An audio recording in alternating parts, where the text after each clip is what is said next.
پہلا عشرہ ختم ہونے والا ہے، اور یہ وہ عشرہ جسے رحمت کا عشرہ کہا گیا،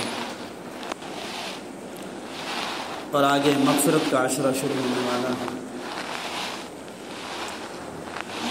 رمضان المبارک کے میں نے عرض کیا تھا کہ بہت سے نام آپ صلی اللہ علیہ وسلم کی طرف سے اس کو عطا ہوئے، ان میں حضرات علماء کرام فرماتے ہیں کہ رمضان کا ایک نام شہر الغفران ہے، مغفرت کا مہینہ، معافی کا مہینہ، اور اس معافی کے مہینے پہ ایک الگ سے مغفرت کا عشرہ بھی اللہ پاک نے عطا فرمایا، اور یہ جو تقسیم فرمائی ہے، پہلا رحمت کا عشرہ، دوسرا مغفرت کا عشرہ، اور تیسرا جہنم سے آزادی کا عشرہ۔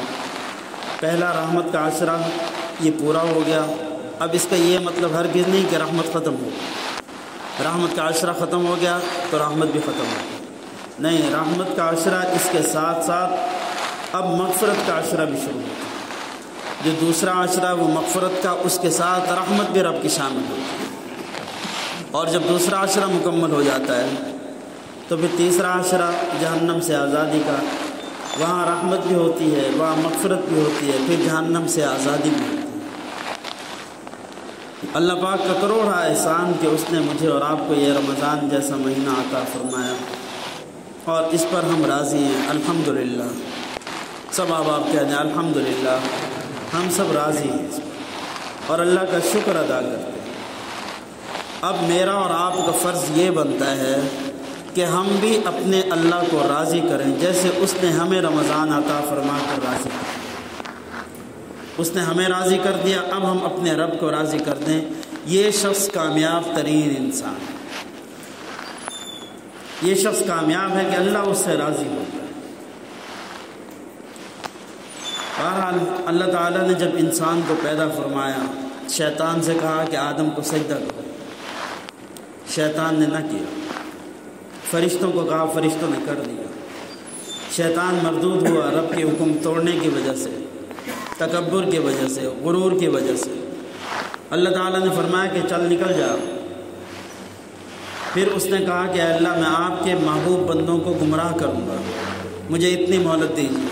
اللہ پاک نے فرمایا ٹھیک، اور اس نے کہا کہ بہت کم لوگ ہوں گے جو شکر کرنے والے ہوں گے، قدردان ہوں گے، ورنہ اکثر لوگ میرے بہکاوے میں آ جائیں گے۔ اللہ پاک نے پھر بھی فرمایا ٹھیک ہے جا، یہ قیامت تک مہلت ہے۔ اللہ پاک نے اس کو مہلت دے دی۔ اب یہاں پر اللہ تعالیٰ نے ایک طرف اپنی عبادت کا حکم دیا، دوسری طرف شیطان کو پیدا فرما دیا، اور شیطان کو مہلت بھی دے دی کہ ان کو گمراہ کرنا۔ تو اللہ تعالیٰ نے پھر یہاں پہ اپنی معافی کا اعلان عام رکھ دیا کہ میں نے انسان کو پیدا کیا، شیطان کو حکم دیا اس کو سجدہ کر، اس نے نہ کیا، اس کو گمراہ کر دیا، پھر اس کو مہلت دے دی۔ اسی شیطان، اسی انسان کو بہکانے کے لیے، گمراہ کرنے کے لیے اتنی لمبی مہلت مل گئی، اور اس نے بھی کہا کہ بہت سے لوگ میرے بہکاوے میں آئیں گے۔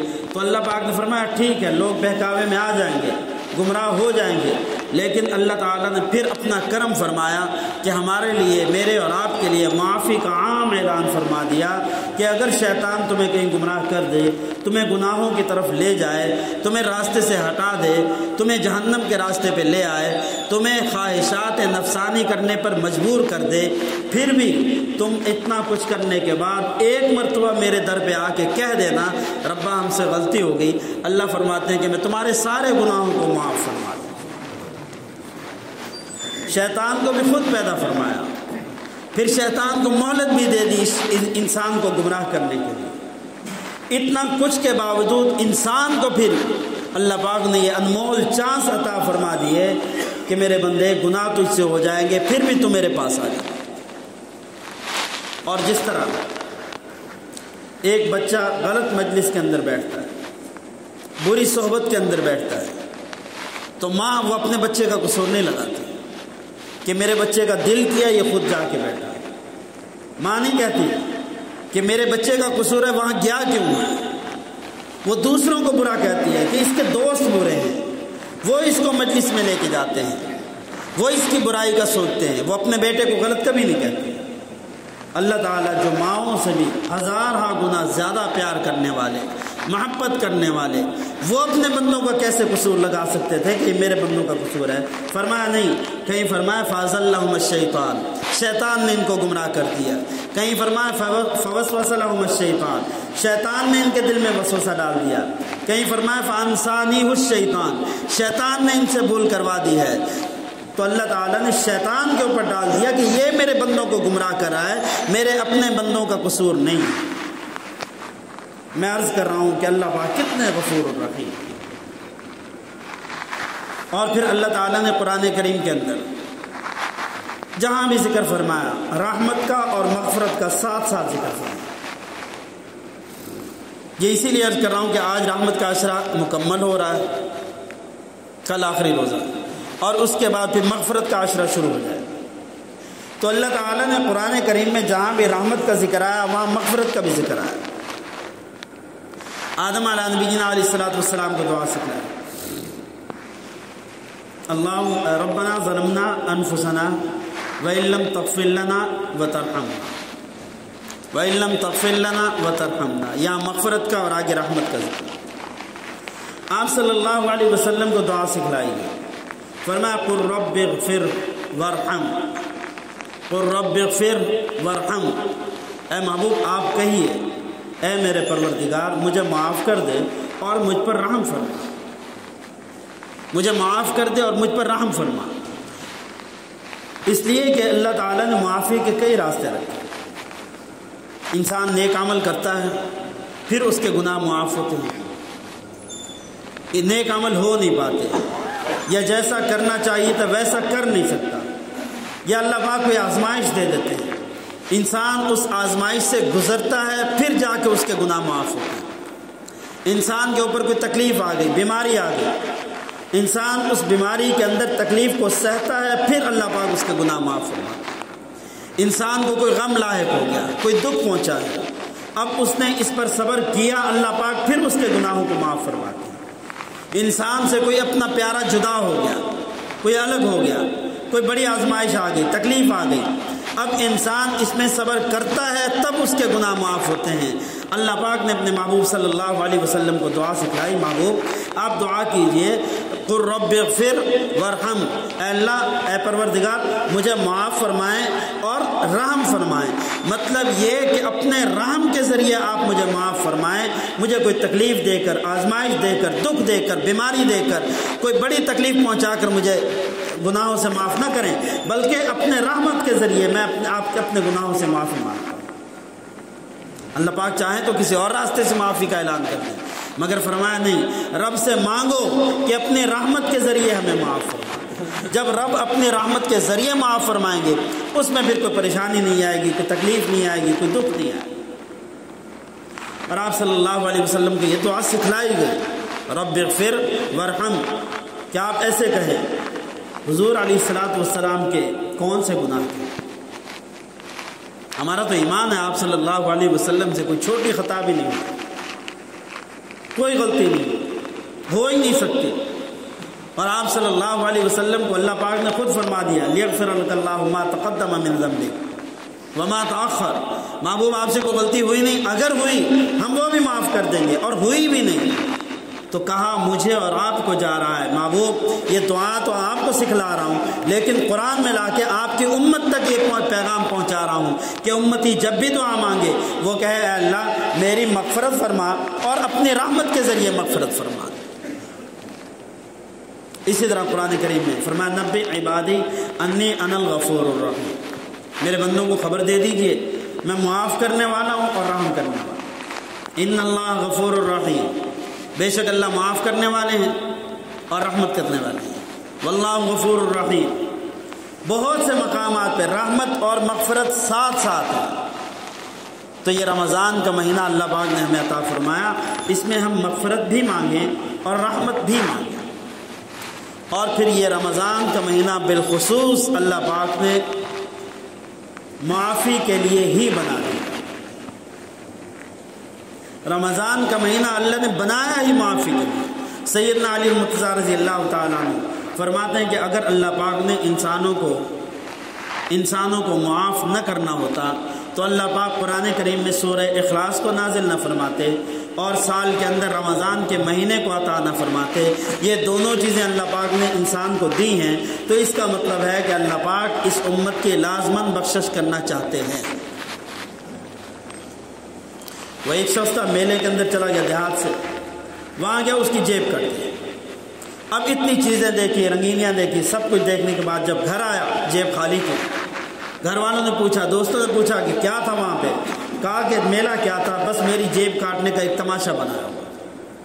اس کو اتنا کچھ نہیں نظر آیا، اس کی جیب کٹی، اس نے کہا شاید یہ اتنا بڑا میلہ لگا ہے اسی مقصد کے لیے تھا۔ تو اللہ پاک نے رمضان کا جو مہینہ عطا فرمایا، اس میں روزے عطا فرما دیے، اس میں نوافل عطا فرما دیے، اس میں تراویح عطا فرما دی، اس میں زکوٰۃ کا حکم دے دیا، اس میں صدقہ فطر کا حکم دے دیا، اس کے اندر رات کو تہجد کا حکم دے دیا، سحری اور افطاری کا حکم دے دیا۔ تمام احکامات اللہ نے دیے ہی اسی لیے تھے کہ اللہ پاک اپنے بندوں کی معافی چاہتے تھے کہ سال بھر انہوں نے گناہ کیے، ایک مہینہ ان کو دیتا ہوں کہ یہ اپنے آپ کو گناہوں سے بالکل پاک صاف کر۔ ایک شخص دریا کے کنارے جا کے کھڑا ہو گیا کہ پانی بالکل صاف ہے اور میرے کپڑے گندے ہیں، میں کیسے نہاؤں؟ دریا نے کہا آ جاؤ میرے طرف اور اس جیسے 10 اور لے آؤ، میں سب کو صاف کر دوں گا۔ بندہ یہ کہے سارا سال میں نے کیا کچھ کیا، اب میں نافرمان، نجاست لگی ہوئی اور گناہوں میں ڈوبا ہوا، میں رب کی رحمت کے دریا کے اندر کیسے آؤں؟ اللہ فرماتے ہیں کروڑوں انسان آ جائیں اپنے اوپر گناہوں کے داغ اور دھبے لگوا کر، نجاست کے اندر لتھڑے ہوئے آ جائیں، گناہوں کے اندر ڈوبے ہوئے آ جائیں، آ کے میری رحمت کے سمندر کے اندر ایک غوطہ لگائیں، اللہ فرماتے ہیں انہیں ایسا پاک صاف کر دوں گا گویا یہ 90 سالہ شخص آج اپنی ماں کے پیٹ سے اس نے جنم لیا۔ اللہ سب معاف کر دے۔ تو اللہ پاک کتنے غفور الرحیم ہے، اور اس نے کرم فرمایا کہ ہمیں رمضان کا مہینہ عطا فرما دیا۔ اور پھر اس میں بھی اللہ تعالیٰ نے پھر کیسے کیسے بہانے بنائے۔ رمضان کا مہینہ دے دیا تھا عام روٹین کے اندر جیسے دن ہوتے یہ بھی دیتے کہ اس میں روزہ رکھنا ہے، تراویح پڑھنی ہے، بس نہیں۔ فرمایا شیطان کو چاند دکھتے ہی، چاند نظر آتے ہی شیطان کو بند کر دو۔ فرشتوں کو حکم دے دیا شیاطین کو قید کر لو، یہ میرے بندوں کی نیکی کے لیے جانے والی راہ کے اندر رکاوٹ نہ بنے۔ فرمایا کہ ان کو پہلے قید کرو۔ اب وہ قید ہو گئے، فرمایا اب تم نیکی کرو۔ اب نیکی ہم پہلے بھی کرتے تھے، نیکی اس مہینے میں بھی کرتے ہیں۔ فرمایا شیطان کو قید کر دیا، اگر شیطان اس مہینے کے اندر آزاد ہوتے، کھلے ہوئے ہوتے، تو پھر شاید اتنی بھری مجلس کے اندر کوئی 1-2 بندے ہوتے جو روزہ رکھ کے آتے، باقی سب کے سب شیطان نے رکھنے نہیں دیا، کوئی بہانہ ہوتا کہ ہم روزہ نہیں رکھ سکتے۔ اللہ نے شیاطین کو قید کر دیا، آج اتنے روزہ دار نظر آتے۔ پھر اللہ پاک نے اور کرم فرمایا، کیسے کیسے بہانے۔ فرمایا کہ نیکی دو، نیکی کا اجر و ثواب پہلے بھی زیادہ تھا، من جاء بالحسنۃ فلہ عشر امثالھا، کہ ایک نیکی کرو 10 کا ثواب پاؤ۔ فرمایا اس مہینے کے اندر آ کے ریٹ اور بڑھا دو، اس مہینے کے اندر آ کے نیکیوں کے ریٹ اور بڑھا دو، جو شخص نیکی کر کے آئے گا اس کے دام پہلے سے بھی زیادہ ہم عطا کریں گے۔ اور وہ کیا، کہیں فرمایا 70 گنا زیادہ کر دیں گے، اور کہیں فرمایا انما یوفی الصابرون اجرہم بغیر حساب، کہ عمل تم کرتے جاؤ، ہم بغیر حساب کتاب تمہیں دیتے جائیں۔ تو اللہ پاک کتنے غفور الرحیم ہیں کہ انہوں نے رمضان کے اس مہینے کے اندر شیاطین کو قید کر کے، نیکیوں کے راستے آسان کر کے، اور وہی نیکیاں جو عام دنوں میں بھی ہو سکتی ہیں، لیکن اللہ نے اس کے اندر ان کی قیمتیں مزید کر دی ہیں کہ انسان زیادہ سے زیادہ عمل کر کے اجر و ثواب زیادہ کما سکے۔ اسی طرح پہ افطار کے وقت میں آپ صلی اللہ علیہ وسلم نے فرمایا کہ جو بھی دعا مانگو گے اللہ پاک قبول فرمائے، جو بھی دعا مانگو۔ اس کی ایک چھوٹی سی مثال، ایک شخص سے کام کروانا ہو، جا کے اس کو پہلے بلاتے ہیں، بتاتے ہیں کہ گھر میں بجلی کا ایک بٹن لگانا ہے، کتنے پیسے لوگے؟ وہ کہتا ہے 50 لوں گا، 100 لوں گا۔ یا نارمل انسان جو ہوتا ہے وہ جا کے اس طرح، اور ایک شخص گاڑی کے اندر آتا ہے اور اپنی گاڑی کو روکتا ہے، دکان والا بچہ بھاگ کے آتا ہے، پوچھتا ہے جی، وہ کہتے ہیں کہ کام کرنا ہے، بندے کو بھیج دو، ہمارے گھر میں کام ہے۔ وہ بندہ لے کے چلا جاتا ہے، وہ پوچھتا نہیں اس کے پیسے کتنے لوگے، کام اتنا ہے۔ وہ گھر جاتا ہے، کام کرواتا ہے، اور پھر واپسی اس سے پوچھتا ہے کہ کتنی مزدوری ہوگی۔ اب وہ شخص جس نے کام کیا، جو منہ سے مانگے گا مالک اس کو عطا کر دے۔ اس لیے کہ اللہ نے اس کو دیا ہے تو یہ اب آگے طے نہیں کرتا، دل میں یہ ہوتا ہے جتنا مانگے گا بس دے دیں گے، ٹھیک ہے۔ قربان جائیے اللہ پاک کے کرم پر کہ اس نے فرمایا روزہ رکھو شام تک۔ اب شام کے وقت میں افطاری کا وقت آیا، فرمایا تمہارے ساتھ ہم نے طے نہیں کیا تھا کہ تمہیں اجر کیا دیا جائے گا، تمہیں ثواب کیا دیا جائے گا، یا تمہیں یہ نہیں کہا پہلے مانگو پھر جا کے افطار کرو، روزہ کھولو، روزہ رکھو۔ فرمایا نہیں، افطار کا وقت ہو گیا، عبادت کر لی ہے، اب مزدوری بتاؤ تمہاری کیا ہے۔ اب انسان یہاں افطاری کے وقت میں بیٹھ کر سارے دن کی جو مزدوری چاہے مانگے، رب دینے میں دیر نہیں کرتا، اس سے لاکھوں مانگو وہ کروڑوں دیتا ہے، اس کے خزانوں کے اندر کوئی کمی نہیں ہے۔ اور اسی طرح فرمایا کہ کسی لمحے کے اندر مانگو، اور پھر یہ بھی کرم فرمایا کہ ہو سکتا ہے رات کو دیر سے سوئے، صبح سحری میں اتنا ٹائم نہ ہو اس کے پاس، پہلے نوافل پڑھے، پھر توبہ استغفار کرے، دعا مانگے، مغفرت طلب کرے، پھر جا کے سحری کرے، اور پھر اذان و نماز کا ٹائم ہو جائے۔ میرا بندہ رات کو دیر سے سویا، صبح اتنے وقت میں اٹھا، بس سحری کی، روزہ رکھ لیا، اب نماز پڑھ کے پھر سو جائے گا، اس کے پاس مانگنے کے لیے وقت ہی نہیں ہے، دن بھر مصروفیات کے اندر رہا، کام کاج کے اندر رہا، افطاری کے ٹائم میں تھکا آ رہا گھر میں آیا ہے اور روزہ لگا ہوا ہے، پریشان ہے۔ فرمایا اس وقت میں بھی اگر نہیں مانگتا نہ مانگے، بندے پریشان نہ ہو، میں نے اپنی مخلوقات کو لگا دیا، دریا کے اندر جتنی مچھلیاں ہیں میں نے سب کو لگا دیا، روزے دار میرا بندہ ہے، میرے لیے روزہ رکھا، تم نے ان کے لیے مغفرت کی دعا مانگنی ہے۔ ہوا کے اندر پرندے چلتے جا رہے ہیں، اللہ نے ان کو حکم دیا، پہلے میری عبادت کرتے تھے، میری تسبیح بیان کرتے تھے، رمضان کے مہینے میں یہ تسبیح بند کر دو، میرے روزے دار کے لیے دعائے مغفرت کرو۔ وہ خود نہیں مانگ سکتا، نہ مانگے، میں نے اپنی مخلوقات کو لگا دیا۔ آپ صلی اللہ علیہ وسلم نے فرمایا کہ بلوں کے اندر چیونٹیاں وہ بھی روزہ دار کے لیے دعائے مغفرت کرتی ہیں، اللہ یہ تیرے بندے نے روزہ رکھا ہے، اللہ تو اس کو معاف فرما۔ تو کس طرح رب نے کرم کے بہانے عطا فرمائے ہیں، اور اس کے ساتھ ساتھ کریم کا دروازہ ایسا ہے کہ جو بند ہی نہیں ہوتا۔ یہاں دروازے جو ہیں وہ انتظار میں ہوتے ہیں، ان کے ٹائم ٹیبل ہوتے ہیں، وہاں پہلے وقت لینا پڑتا ہے کہ کب جائیں گے، کب ملے گا، کب دیں گے، کب لینے کا وقت ہے، اور پہلے جا کے بیٹھیں تاکہ پہلا نمبر آئے۔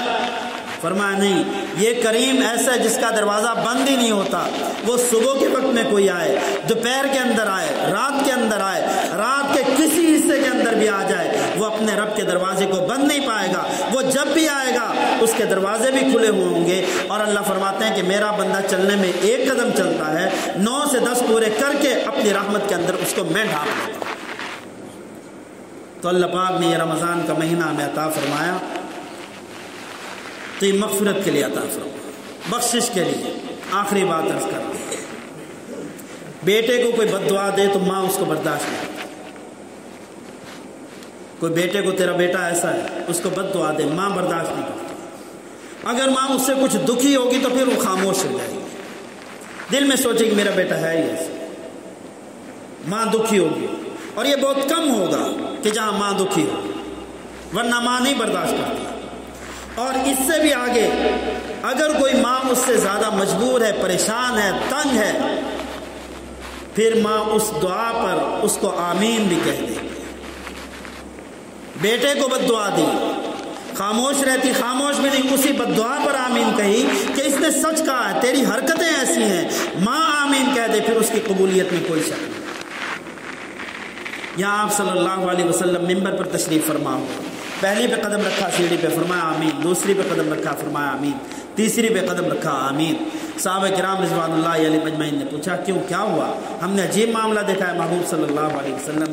فرمایا جبریل امین آئے، دوسری دعائیں بعد میں کریں گے انشاءاللہ۔ فرمایا پہلی دعا کہ ہلاک ہو جائے وہ شخص، برباد ہو جائے وہ شخص، تباہ ہو جائے وہ شخص جس کی زندگی میں رمضان جیسا مبارک مہینہ آئے اور وہ رب سے اپنی مغفرت نہ کروا سکے۔ آپ صلی اللہ علیہ وسلم نے اس بات پر فرمایا واقعتاً ایسا ہے کہ وہ شخص ہلاکت کے قابل ہے، وہ برباد ہونے کے قابل ہے کہ جس کی زندگی کے اندر رمضان آئے اور بخشش نہ کروا سکے۔ اس لیے آپ صلی اللہ علیہ وسلم جو ماؤں سے 1000 گنا زیادہ اپنی امتیوں سے پیار کرنے والے، انہوں نے فرمایا کہ وہ ہلاک ہی ہو جائے۔ فرمایا آمین۔ فرشتوں کے سردار جبریل امین، جس کے رب نے قرآن میں قسمیں کھائی ہیں، وہ بد دعا دینے والے، اور بد دعا جس پر دی جاتی ہے وہ رمضان کا مہینہ، اور اس دعا پر جو آمین کہہ رہے ہیں وہ سرکار دو عالم صلی اللہ علیہ وسلم ہے۔ تو پھر اس کی قبولیت کے اندر ذرا شک نہیں ہے، تردد نہیں ہے۔ تو پھر میں اور آپ دیکھیں کہ رمضان کا مہینہ آیا، اگر ہم اپنی بخشش نہ کروا سکے تو پھر ہمارا مقام کہاں ہو، ہم کہاں پہ کھڑے ہو؟ اور ایسی بہاریں شاید کسی قسمت والے کو آگے ہو، ہم میں سے کسی کو نہیں پتا کہ آگے یہ کس کو ملنے والا ہے۔ یہ قسمتوں کا بازار ہے، قسمت والوں کو ملتا ہے۔ بڑے تھے پہلے، آج نہیں ہیں، اور بہت سے ایسے ہوں گے جو آگے نہیں ہوں گے۔ اللہ سب کو لمبی زندگی دے، لیکن پھر بھی سوچنے کا مقام ہے۔ رمضان کا مہینہ آیا، اپنی مغفرت نہ کروا سکے تو وہ ہلاکت کے قابل ہے۔ میں اور آپ سوچیں کہ ہم بخشش کیسے کرواتے ہیں؟ کوشش کرتے ہیں لیکن پھر بھی مغفرت ہو جاتی ہے، اس لیے کہ ہماری جو زندگی رمضان سے پہلے ہوتی ہے، رمضان کے بعد پھر اسی مقام کے اوپر آ جاتی ہے۔ اللہ نے روزے فرض کیے، باقی اس کے علاوہ مستحبات کے اندر ہم نوافل بھی پڑھتے ہیں، تسبیحات بھی پڑھتے ہیں، قرآن کریم کی تلاوت کرتے بھی ہیں، سنتے بھی ہیں، صدقات بھی دیتے ہیں، سب کچھ ہوتا ہے۔ رمضان کے بعد یہ نفلی عبادتیں کہا جاتی ہیں، اور نفلی عبادتیں تو کم، فرائض بھی لوگوں کے نہیں رہتے۔ آج رمضان کے اس جمعے کے اندر جتنا مجمع ہے، عام حالات میں اتنا مجمع کیوں نہیں؟ جتنا جمعہ کے اندر مسجد کے اندر نمازی ہوتے ہیں، عام نماز کے اندر اتنے نمازی کیوں نہیں؟ کیا کوئی ایسا نبی آیا کسی کے پاس جس نے کہا ہو کہ ہفتے کے اندر ایک جمعے کی نماز پڑھ لو، باقی 5 تمہیں معاف ہے؟ ہرگز ایسا نہیں۔ کیا کوئی ایسا نبی آیا جس نے آ کے یہ کہا ہو سال میں 1 مہینے کی نمازیں پڑھ لو، باقی 11 مہینے تمہیں معاف ہے؟ ہرگز ایسا نہیں۔ کوئی نبی ایسا آیا ہو کسی کے علاقے کے اندر جس نے آ کے کہا ہو سال میں 1 عید کی نماز پڑھ لو، باقی سب معاف ہے؟ ہرگز نہیں۔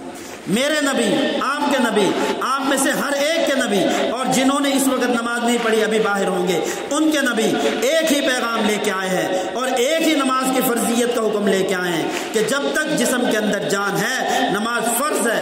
5 نمازیں فرض ہیں، ان 5 کے علاوہ ایک نماز کے اندر بھی چھوٹ نہیں۔ اور میں نے عرض کیا تھا ایک نماز دور کی بات، جماعت سے ثواب ہٹنے کے لیے عبداللہ ابن ام مکتوم بار بار تقاضا کرتے ہیں، محبوب نابینا ہوں، معذور ہوں، لانے والا کوئی نہیں، راستہ خطرناک ہے، کبھی گر پڑتا ہوں، پہنچانے والا کوئی نہیں۔ اس کے باوجود فرمایا عبداللہ تیرے آنے میں ساری مسجد والوں کی نمازیں قبول ہوتی ہیں، تو گھر بیٹھ گیا تو ان کا کیا ہو؟ تو میرے دوستو، جو رمضان کے نمازی ہیں وہ پورے نمازی بنے، جو صرف جمعے کے نمازی ہیں وہ ہر نماز کے نمازی بنے۔ اللہ مجھے اور آپ کو عمل کی توفیق عطا فرمائے، اس رمضان کو ہم سب کی مغفرت کا، بخشش کا مہینہ بنائے۔ وآخر دعوانا الحمدللہ رب العالمین۔